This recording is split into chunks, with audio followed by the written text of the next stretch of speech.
Good afternoon to everyone. These are stressful, emotional times, as we know, and today is a day in the state of New York with very mixed emotions based on two very different pieces of information we have. I'm trying to work through the mixed emotions for myself, so I'll just present the facts and then we'll go from there. There is good news in what we're seeing, that what we have done and what we are doing is actually working and it's making a difference. We took dramatic actions in this state. New York Pause program that closed down schools, businesses, social distancing, and it's working. It is flattening the curve, and we see that again today. So far, meaning what? Meaning that curve is flattening because we are flattening the curve by what we are doing. If we stop what we are doing, you will see that curve change. That curve is purely a function of what we do day in and day out. But right now it's flattening. The number of patients hospitalized is down. And again, we don't look at just day-to-day data. You look at the 3-day trend, but that number is down. The 3-day average trend is also down. Anecdotally, the individual hospitals, the larger systems are reporting that some of them are actually releasing more people than are coming in, so they're net down. So we see the quote-unquote flattening of the curve. We have more capacity in the hospital system than ever before. So we've had more capacity in that system to absorb more people. The sharing of equipment, which has been really one of the beautiful, cooperative, generous acts among different partners in the healthcare system, has worked. If the hospitalization rate keeps decreasing the way it is now, then the system should stabilize over these next couple of weeks, which will minimize the need for overflow on the system that we have built in at Javits and at the USNS Comfort. So that is all good news. There's a big caution sign. That's if we continue doing what we're doing. If we continue doing what we're doing. We are flattening the curve because we are rigorous about social distancing, et cetera. So if we continue doing what we're doing, then we believe the curve will continue to flatten. But it's not a time to get complacent. It's not a time to do anything different than we have been doing. Remember what happened in Italy when the entire healthcare system became overrun? So we have to remain diligent. We have to remain disciplined going forward. But there's no doubt that we are now bending the curve, and there's no doubt that we can't stop doing what we're doing. That's the good news. The bad news isn't just bad. The bad news is actually terrible. Highest single-day death toll yet, 779 people. When you look at the numbers on the death toll, it has been going steadily up, and it reached a new height yesterday. The number of deaths, as a matter of fact, the number of deaths will continue to rise as those hospitalized for a longer period of time pass away. The longer you are on a ventilator, the less likely you will come off the ventilator. Dr. Fauci spoke to me about this, and he was 100% right. The quote-unquote lagging indicator between hospitalizations and deaths. The hospitalizations can start to drop. The deaths actually increase because the people who have been in the hospital for 11 days, 14 days, 17 days pass away. That's what we're seeing. Hospitalizations drop and the death toll rises. I understand the science of it. I understand the facts and the logic of it, but it is still incredibly difficult to deal with. Every number is a face, right? And that's been painfully obvious to me every day. But we have lost people, many of them frontline workers, many of them healthcare workers, many of them people who were doing the essential functions that we all needed for society to go on, and they were putting themselves at risk, and they knew they were. Many of them vulnerable people who this vicious predator of a virus targeted from day one. This virus attacked the vulnerable and attacked the weak. And it's our job as a society to protect those vulnerable. And that's what this has always been about from day one. And it still is about. Be responsible, not just for yourself, but to protect the vulnerable. Be responsible because the life you risk may not be your own. Those people who walk into an emergency room every day and put themselves at peril, don't make their situation worse. Don't infect yourself or infect someone else so their situation becomes more dangerous.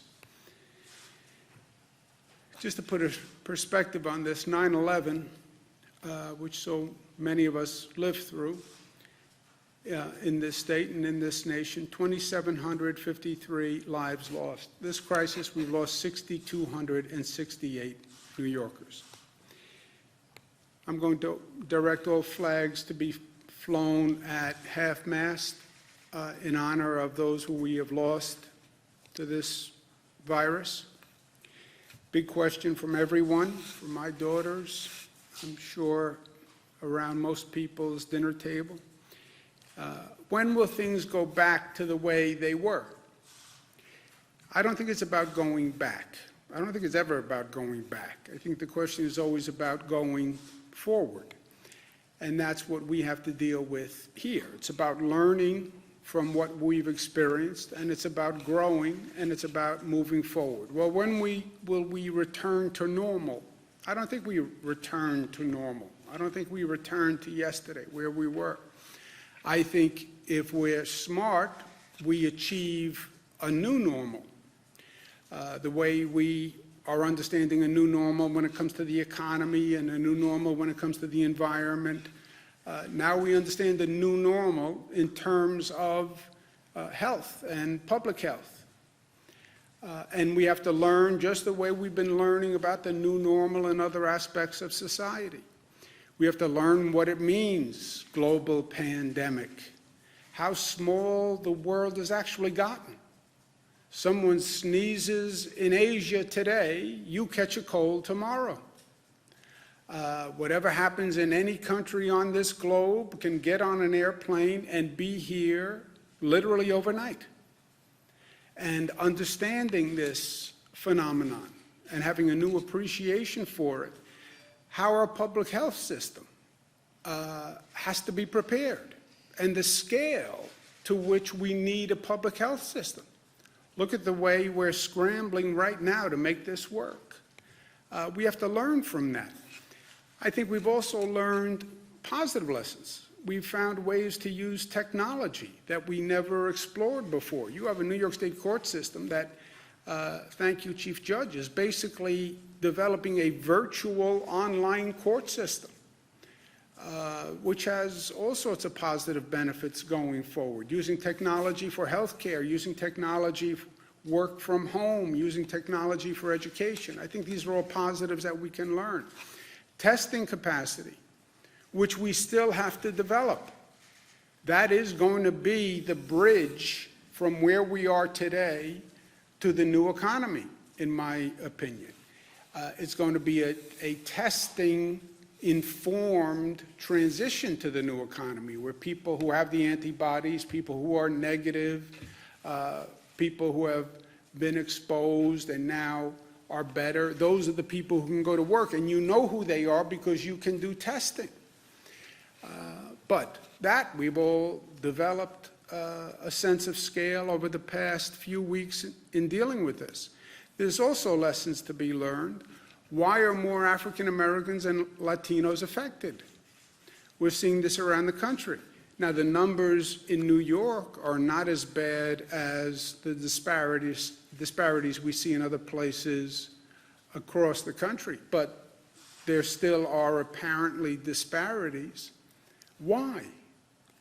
Well, comorbidity, I understand that, but I think there's something more to it. You know, it always seems that the poorest people pay the highest price. Why is that? Why is that? Whatever the situation is, natural disaster, Hurricane Katrina, the people standing on those rooftops were not rich white people. Why? Why is it that the poorest people always pay the highest price? But let's figure it out. Let's do the work. Let's do the research. Let's learn from this moment, and let's learn these lessons, and let's do it now. We're going to do more testing in minority communities, but not just testing for the virus. Let's actually get research and data that can inform us as to why are we having more people in minority communities, more people in certain neighborhoods. Why do they have higher rates of infection? I get the comorbidity. I get the underlying illness issue. But what else is at play? Are more public workers Latino and African American who don't have a choice, frankly, but to go out there every day and drive the bus and drive the train and show up for work and wind up subjecting themselves to, in this case, the virus, whereas many other people who had the option just absented themselves. They live in more dense communities, more urban environments. But what is it? And let's learn from that, and let's do it now. I'm going to ask our SUNY Albany Chief, Dr. Javidan Rodriguez, to head an effort to do it right now. We'll do more testing in minority communities now, with more data research done now. So let's learn now. Department of Health will be doing it along with Northwell. But let's learn these lessons now. We're also going to make an additional $600 payment to all unemployed New Yorkers. The federal government says they will reimburse us for it, but people need money now in their pocket. So New York will be doing that immediately. We're also extending the period covered by unemployment benefits for an additional 13 weeks, goes from 26 weeks to 39 weeks, so that should be a relief. On voting, I've seen lines of people on television voting in other states. This is totally nonsensical. God bless them for having such diligence for their civic duty that they would go stand on a line to vote, but people shouldn't have to make that choice. And where, by executive order, all New Yorkers can vote absentee on June 23rd, primaries coming up. I want to say thank you to the many places and people who are working with the state of New York. Mercury Medical donated 2,400 BiPAP machines. BiPAP machines are technically not ventilators, but they can be modified to effectively ventilate, even though they're not ventilators, and we're using them. They were brought up from Florida. Thank you very much, JetBlue, for doing that. I also want to thank Oregon and Washington State and California for freeing up ventilators. I want to thank the direct care workers who are doing a fantastic job, and they're doing it every day. I want to thank the state workers who are showing up and doing a great job every day, every first responder. This has been a long battle, and it's going to go on, but I want them to know how thankful we all are of them for what they're doing. I want people to remember that we're flattening that curve, and if anything, we double down now on our diligence. We're going to start a social media campaign. Who are you staying home for, right? It's not about staying home for yourself. Stay home for others. Stay home for the vulnerable people who, if they get this virus, are in a really bad place in life. Stay home for the healthcare worker who's in the emergency room because you don't want to infect anybody else, who then puts another greater load on our healthcare system. So who are you staying home for? I'm staying home for my mother, but everyone, it's not about just you, it's about all of us. So who are you staying home for? And we'll start a social media campaign that does that. But thank you to all the New Yorkers for all they've done. And we still have more to do. We are by no means out of the woods. And do not misread what you're seeing in that data and on those charts. That is a pure product of our actions and behavior. If we behave differently, you will see those numbers change. I just doubled the fine on disobeying the social distancing rules. Why? Because if anything, we have to get more diligent, not less diligent. And we have more to do. And that's New York, tough. But tough is more than just tough. Tough is smart and disciplined and unified. And tough is loving. The toughest guys are tough enough to love, right? Last point, our brothers and sisters in the Jewish community celebrate Passover tonight. We wish them all a happy Passover. The Jewish community has had a long and difficult year besides any of this. The number of incidents of anti-Semitism across this country, the violence that they have seen, even in this state of New York that has such a large Jewish population. So we wish them all well on Passover. And the message of Passover, I know, helps me today, and I offer it to others to consider. Passover says we remember the past, we learn from the past, we remember the lessons of the past, we teach a new generation those lessons. But there's also a message of hope in Passover. Next year in Jerusalem, next year in Jerusalem, next year the Promised Land, next year will be better. And yes, this has been a difficult month. We'll learn a lot, we'll move forward, and we'll be better for it. Questions? In New York City, 75% of frontline workers are Black and Latino. We're talking about grocery store clerks, people who work in public transit, childcare. Is it time to scale back some of these grocery stores that are open, or some of these businesses that are still open at this point, to try to bridge that gap? Yeah, the question is, many of the essential workers, public workforce, tends to be African American and Latino. I think that's probably right. I don't know the statistics, but I think that's probably right.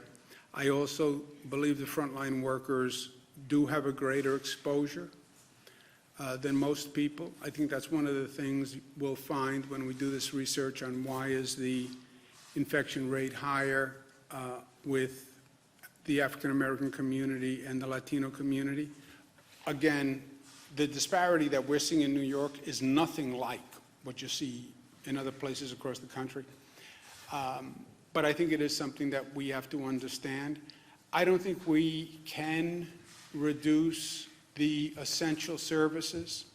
You know, we're down to basically food, pharmacy, basic transportation, which frankly is more for our essential workers to get where they're going. If you didn't have public transportation, you couldn't have those healthcare workers showing up, you couldn't have the grocery workers showing up. So I don't think we're in a position to say eat less or use less drugs or use less healthcare. I think we have to get through this now and then learn from it and see what changes we can make in the future. Do you think the state was slow? Excuse me one second, Karen, just Bernadette. Was the state slow to shut everything down? Did New York Pause come too late? Do you guys wish that you had started reducing the workforce, shutting down businesses, et cetera, sooner, especially considering San Francisco had shut down prior to New York? Do you think that New York was late to act? No, I think New York was early, and I think the actions we took were more dramatic than most, and frankly, were criticized as being premature. So no, I think if you could rewind the tape, you'd have to go back to last November, December, what was going around, what was happening around the world, and what was the effect going to be here. My point about, global pandemics, we're watching China, we're watching Italy, we're watching other countries. Well, extrapolate from that on a national basis. What was the first part of your question, Bernadette? Just wondering if you think, should you have shut down the schools? There's a conflict between the city schools, de Blasio and you were having that debate over should we shut them down, also bars and restaurants. Should any of those actions come further? There wasn't a debate. Incremental? There wasn't a debate. I made the decision to close down the city schools. I didn't have a debate. There was a debate about closing city schools, and people thought I closed the city schools prematurely. That was the ongoing debate. But no, I think, look, if anything, in retrospect, it shows what we did is right. I'm sorry, Karen. I'm sorry. On the June 23rd voting, do you envision polling places being open? As you know, many of the poll workers are older workers, or would everybody be voting by mail at that point? I think we're just saying absentee voting is an option. We don't say it's a necessity, right? We're saying absentee voting is an option. We're saying the temporary illness provision of the absentee voting will include the risk of contracting COVID-19, and I think we're going to take a wait-and-see approach as we get closer on whether or not any polls should be open. Chronic Landing has been releasing COVID data to the public, but many other nursing homes aren't. Should all facilities do so? Do you understand that question? Naponic Landing? Peconic Landing in the community on Long Island that's been seeing the high number of COVID Peconic cases. Landing is a nursing home that has been releasing data. Should other nursing homes be releasing data, is the question? Should all nursing homes or any nursing homes? So we are tracking the nursing homes, and we want to protect the privacy of the individuals in the nursing homes, and we do defer that back to the homes themselves, so that particular place has released data, but we do track it. Are there any other known outbreaks or known clusters at nursing homes? Well, we have seen in multiple nursing homes across the state, particularly in the lower, downstate, I should say, cases, and we do track them. Some of them are as a result of one person who's there, and others have gotten infected, so we are looking at that closely. Is there a way for the public to know about that? Can't the state release the list of nursing homes with a high number of COVID patients like other states and countries have? Well, again, it goes back to the fact that the nursing home is, in many ways, where they live. It's not like where you go into the hospital and then you can leave the hospital. So we try to protect their privacy a little bit more. But we do track, and if there's a case there or if there's a concern there, we go in and investigate it immediately. Jesse? Governor Broadway said that it would be shut down until June 7th this morning. Is that going to be a good rule of thumb for other sorts of mass gatherings in New York City or statewide? No. I wouldn't use what they think. You anticipate mass gatherings beginning before June 7th? I don't know, but I wouldn't use what Broadway thinks as a barometer of anything. Unless they're in the public health business and they have seen better numbers and models. I think, look, all of these projections basically turned out to be wrong, right? And this is a very hard thing to model because besides all the variables, you're modeling public behavior and what people will do. If you go back and you look at even models that were put out in January, they all had a premise about how effective social distancing would be, what percent of the population would actually comply with social distancing, et cetera. And they have turned out to be wrong. But I think, Jesse, they can be wrong either way. You know, I'm more worried about people saying, oh, well, the number of cases is coming down, it's now safer. It's not. It's not. I'm more afraid of the number changing and the curve changing because people read something into it that's not there. If you reduce that compliance on social distancing, you'll see those numbers go up within days. Literally go up within days. So, no, I take it one day at a time, look at the data for the day, look at the numbers for the day, and then make a decision. Well, 2 weeks, look, we only went to April 29th, right, with the school closing. We extended everything until April 29th on the school closing, New York pause. Even that's a projection. I wouldn't go past that. Yeah, but what about other areas of the state? We obviously see concentrations on Long Island, Edina, downstate, and Hudson Valley, but there are other places where we haven't seen these cases. Do you foresee opening schools, opening non- You haven't seen these cases yet, Jimmy, and be careful of tense, and be careful of counting our chickens before they hatch. We haven't seen cases yet. We are in the midst of this. Don't start doing a retrospective like it's over, because that's the attitude we have to avoid. You will see more cases in upstate New York. I'll bet you whatever you want to bet right now. You will see more cases on Long Island. I'll bet you whatever you want to bet right now. So we're not through it. It's not over. We are in the midst of it.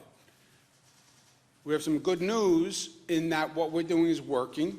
And by the way, we've all been killing ourselves, right? One way or the other. Isolation, the work of the healthcare system has been phenomenal. People working 24 hours a day, people exposing themselves. The good news is that's showing a benefit and flatten the curve at a lower rate than almost any of the models were projecting, okay? That's the good news.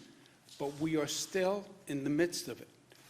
And the bad news, the terrible news is, look at how many lives we lost. I mean, it is breathtaking. So the next time we want to think about, we're getting a little complacent, a little cavalier, look at the number of people we've lost. Remember that before you decide to go out of the house because you have cabin fever. But what sort of metric, what metric would you be looking at, or Dr. Zucker, or any of you, to make that sort of decision? What would be the tipping point, so to speak? Look at the infection rates, Jesse. That number has to come down on the other side of the mountain. The number of new cases going into a hospital, the infection rate has to come down to a point where you believe the isolation of the vulnerable, the other measures we're taking, is enough to start to reopen. And then how do you reopen? It's not just going to be about Broadway theaters. Before you go to Broadway theaters, people are going to say, when can I go back to work? When can I go back to school? When are the other essential services going to open? You know, before they go to a play, there's going to be a lot of other questions that they're going to ask. And that's going to be a function of numbers. Frankly, I would like to do that on a regional basis with Connecticut and New Jersey, because this is a regional workforce. So I stay very close to Governor Murphy and Governor Lamont on those decisions. I don't believe in these geographic distinctions in these situations, right? There is no New York City.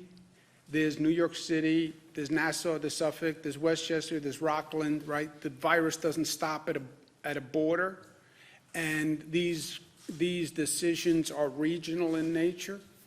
So now, Broadway obviously is a microcosm, but the overall decisions are all in a regional context, and I think it's going to be the numbers, and when are the numbers low enough that it is safe? But that number necessarily wouldn't need to be zero, is what you're saying. It could just be low enough Yes, that... yes. I don't think it has to be zero. I don't think it may never be zero. It may never be zero. And you have to watch this, when will we go back to normal? You think there's ever going to be a morning that I wake up again in my life not worried about this in the back of my mind? You don't think we're all going to worry about now, is there a second wave? You don't think we're all going to worry about now when somebody sneezes in Asia, how long until that cold comes here? No, but I would not, zero, I don't know that we ever get back to zero. Doctor, you want to mention something? I concur 100%. What about hospital capacity? Are we? Well, let's just go ahead. Governor, we're hearing that hospitals in Queens, that they don't have the blood gas machines or cartridges, which are critical for operating them. Also, if hospitals do have ventilators, do they have enough operational technicians to operate them? Do they have enough operational technicians? They must, because somehow they've been working. I don't know what the exact operating technician is for a ventilator, but I have not heard that. I've talked to all the hospitals every day for the past couple of days to find out what's going on, what they need, and the heads of the large hospital systems. Nobody's mentioned that to me. We have over 100 hospitals on the phone, so. What was the first part of your question?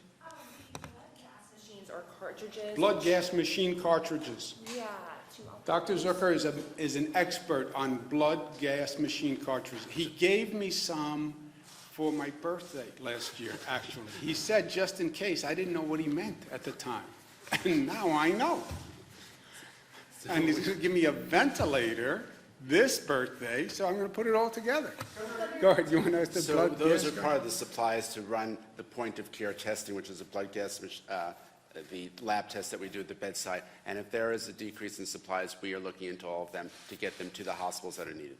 I knew that answer, by the way. I knew what a blood gas cartridge was. I wanted the doctor to be able to. Hospital capacity, you had projected 110,000 beds.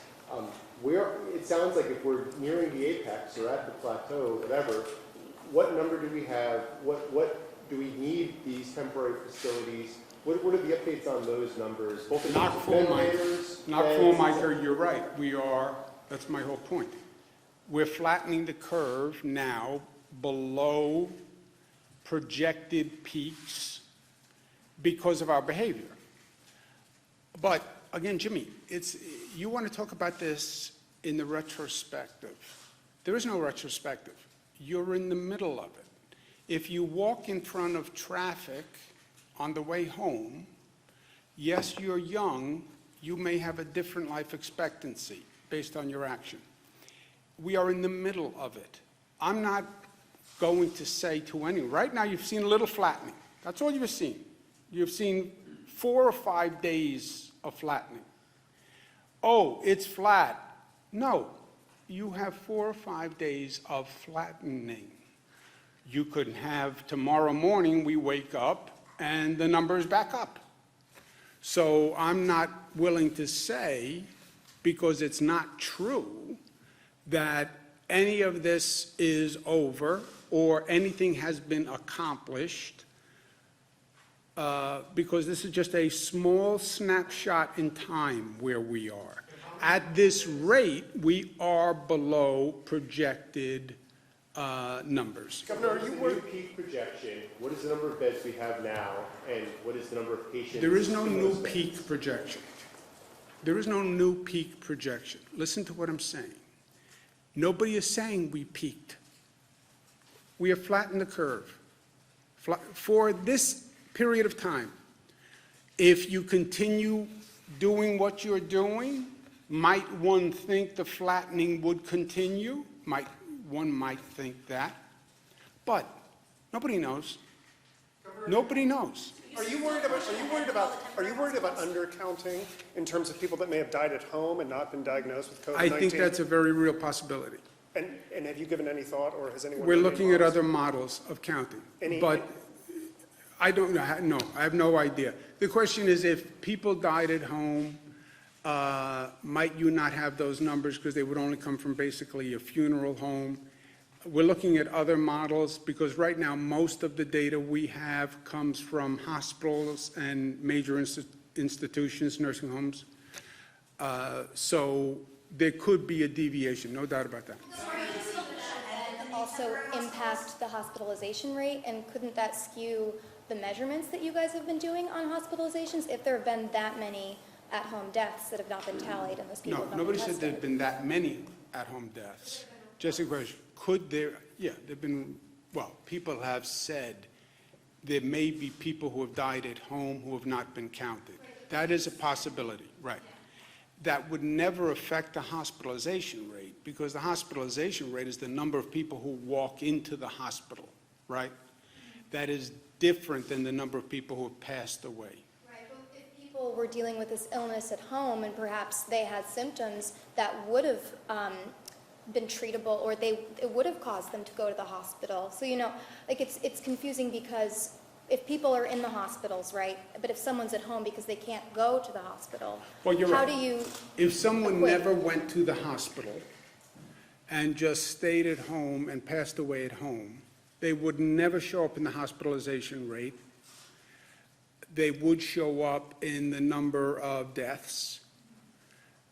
There might be, Jesse's point, there might be a lag in the number of deaths because we haven't fully aggregated all the data from all the different sources. That's possible. I don't know how if it's going to be meaningful statistically, but it's possible. So, One more, are you moving ahead with a temporary hospital? can I just, I'm sorry, Jim. Thank you, Governor.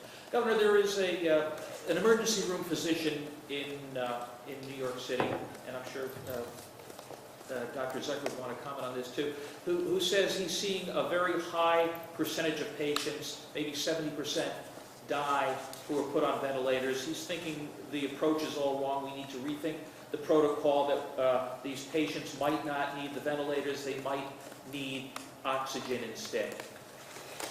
So I think, I can't comment on exactly what they're saying, but the fact is when someone shows up in the emergency room, there's a handful of things that are going to take place. One is the oxygen is an initial therapy that someone needs, but the fact is that if someone's respiratory status gets worse, they're going to need respiratory support. The real question may be, is there other interventions that one can do? And we are looking at what other possible therapies would be out there that could possibly be given earlier, and that's all experimental. Is it possible that ventilators might be doing more harm than good? So the issue with ventilators in general is that if someone goes on a ventilator, and the government has spoken about this before, about how long people stay on the ventilator, the longer you stay on the ventilator, you end up potentially causing damage to the lung. It's a pressure that's being pushed into your lungs, and you're constantly putting pressure into those little air sacs in the lungs. It can damage them, and the high levels of oxygen also can damage your lungs. But the fact is, it's what's called the catch-22 in a lot of ways, which is where you need a ventilator, but if you're on it a long time, it can cause harm. That's why you try to get them off as fast as possible. Is this why it appears Boris Johnson is being treated with oxygen rather than a ventilator? Excuse me? Or in Great Britain? I can't comment on his case, but obviously, because I don't know the information. But when someone comes in, the initial thing to do is to give someone oxygen by mask, and if someone gets worse, then you end up intubating them. What's happened with these patients is that they get worse relatively quickly, and so there's a lot of interventions that have to happen relatively quickly as well. Yeah, I'm not a medical doctor, obviously, but look, nobody wants to put people on the ventilator. I've discerned that much. And I think you're right, the percentage of people who go on the ventilator who never come off the ventilator is incredibly high. I've even heard like closer to 80%. I don't think the ventilator is doing that. I think that's why they're on the ventilator. They're doing the ventilator as basically a last resort. So when they put you on the ventilator, it's because everything else has failed, and that's why the mortality rate is so high on the ventilator. And that's what we're seeing here. That death rate is going up because it's the people who have been on a ventilator 7 days, 10 days, 15 days, and they're passing away.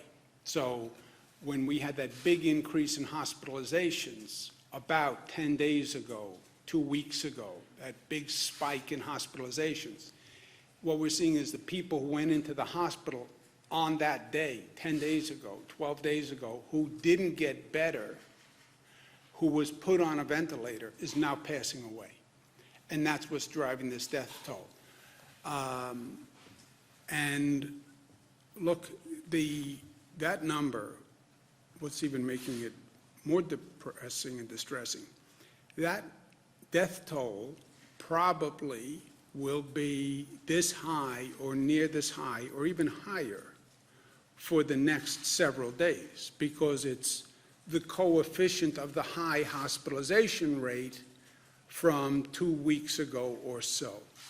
So when you get up tomorrow morning, the news could be just as bleak. And that's why I'll end where I started, mixed emotions. We are flattening the curve. Thank God. Thank God, thank God, thank God. And thank a lot of good people who have been working very hard. That is a moment in time. Don't get complacent. It's what we're doing that's working. Keep doing it. That's the good news. And that good news has a big caveat. We're still in the midst of it. Don't get complacent. You start acting different, you'll see that number change in 27 minutes. That's the good news. The bad news is we have had a record number of deaths. I mean, I went through 9/11. I thought in my lifetime I wouldn't have to see anything like that again. Nothing that bad, nothing that tragic. I remember the number of funerals after 9/11. I remember the grief after 9/11. That this should literally eclipse that in terms of numbers of dead in this state, it's almost unimaginable to me.